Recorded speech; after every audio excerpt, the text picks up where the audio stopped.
मिट्टी से जुड़ी मेहनत, खेतों में बीतता जीवन। किसान हर दिन सोचता है घर चलता रहे, आज भी और कल भी। मौसम बदलते हैं, फसलें बदलती हैं, खेती के साथ साथ घर की जिम्मेदारियां भी चलती रहती हैं। भविष्य की इन्हीं जिम्मेदारियों को पूरा करती है एनपीएस, जो किसानों के कल को नया भरोसा और पेंशन की पक्की गारंटी देती है। एनपीएस भारत सरकार के अंतर्गत पीएफआरडीए के द्वारा एक विनियमित योजना है जो किसानों के लिए बुढ़ापे में पेंशन सुनिश्चित करती है।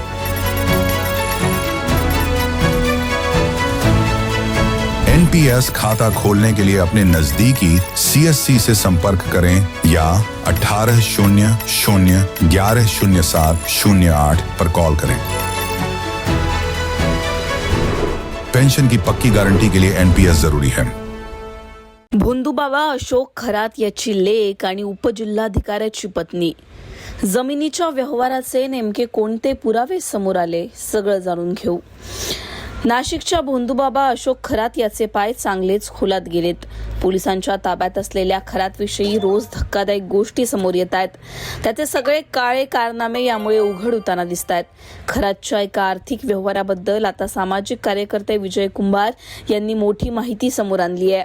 अशोक खरातच्या मुलीच्या नावावर नाशिकमध्ये असलेल्या जमिनीच्या व्यवहारात एका उपजिल्हाधिकाऱ्याच्या पत्नीची पार्टनरशिप असल्याचा आरोप विजय कुंभार यांनी केलाय।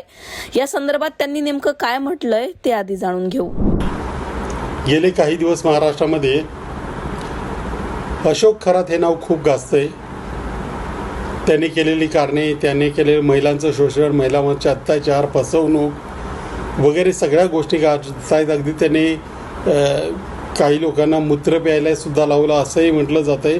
असं असतानाही त्या बाबाच्या नादी बरेच लोक लागले होते। त्याच्यामध्ये आमदार, खासदार, मंत्री, अधिकारी सगळेच होते। या सगळ्यांपैकी अनेकांशी त्याचे आर्थिक व्यवहार होते, पार्टनरशिप होती असंही म्हटलं जायचं, परंतु त्याच्यात पुरावे पुढे येत नव्हते। विशेषतः सरकारी अधिकारी किंवा मंत्री वगैरे असे लोक आपले व्यवहार जर काही लपवायचे असतील तर ते शक्यतो आपल्या कुटुंबातल्या कोणाबरोबर करू देत नाहीत। ते बाहेरचे लोक असतात आणि त्यांची काही मोडस ऑपरेंडी असेल ते असेल। परंतु काही अधिकारी असेही असतात की आपलं कुणाचं काही वाकड होऊ शकत नाही, आपल्या मागे हा बाबा आहे, त्याच्यावर सगळे मंत्री संत्री आहेत, अशा भ्रमामध्ये जातात आणि असा व्यवहार करून बसतात। याच्यातलंच एक नाव आता पुढं आलेलं आहे। या बाबाची म्हणजे अशोक खरातची मुलगी तृप्तबाला अशोक कुमार खरात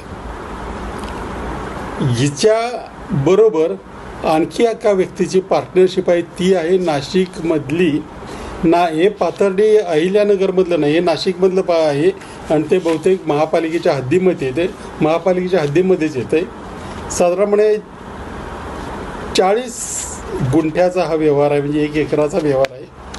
याच्यामध्ये मधुकर खंडू साळुंखे यांच्याकडून आणि शैलेश शाह यांच्याकडून ही जमीन विकत घेतली। तृप्तबाला अशोक खरात आणि प्रीती अभिजित भांडे पाटील।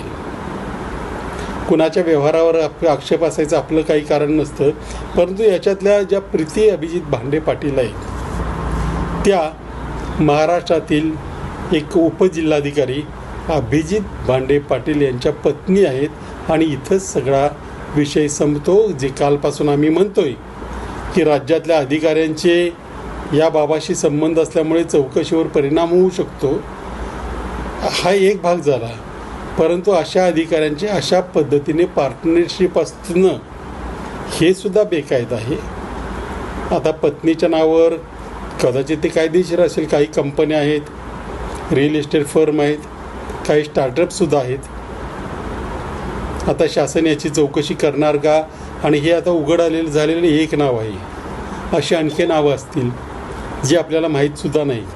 त्यांची चौकशी कशी होणार, त्यांचा या बाबाशी काय संबंध होता, हे सगळं कसं जाहीर होणार, लोकांच्या समोर येणार आणि याच्यावर खरंच कारवाई होणार का?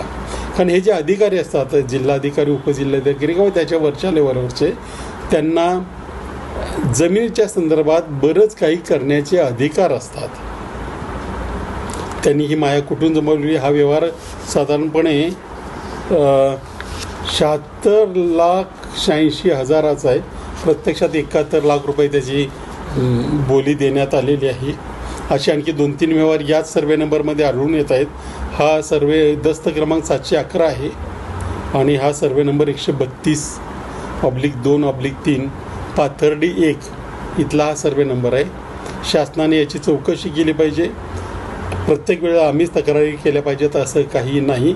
ही जे चौकशी समिती आत्ता सगळं करतं आहे त्यांनी याची दखल घ्यावी आणि याच्यात काय काय गडबडी झाल्या ते शोधून काढून आणखी किती लोकांनी अशा पद्धतीने या बाबाशी किंवा त्याच्या कुटुंबाशी व्यवहार केला आहे. हा सगळा पैसा जनतेचा आहे. वेगवेगळ्या मार्गाने जनतेकडून लुटलेला पैसा आहे. त्यामुळे याची चौकशी करावी ही आमची विनंती आहे.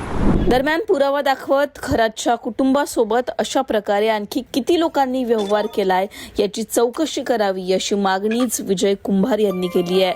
याबद्दल तुम्हाला काय वाटतं कमेंटमध्ये सांगा. लोकमतला सबस्क्राईब केलं नसेल तर सबस्क्राईब करायला विसरू नका.